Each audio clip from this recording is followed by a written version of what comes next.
高すぎないところが。これだけずーっと流してる動画とかあるよね。火だけ。なんか愛好家がいるよね。うん。そんなとこにいたの？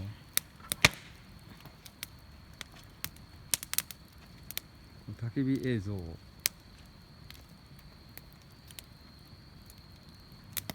後の秘伝は何だっけな。それはね。人間にはこういうのが必要ですね。はい。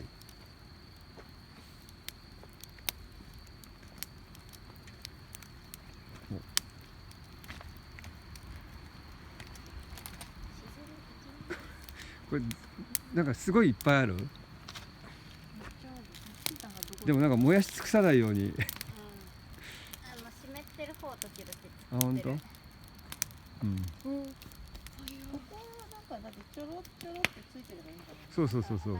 最高だね。何が？なんか Wi-Fi が通ってて仕事もできる。そう。キャンプもできる。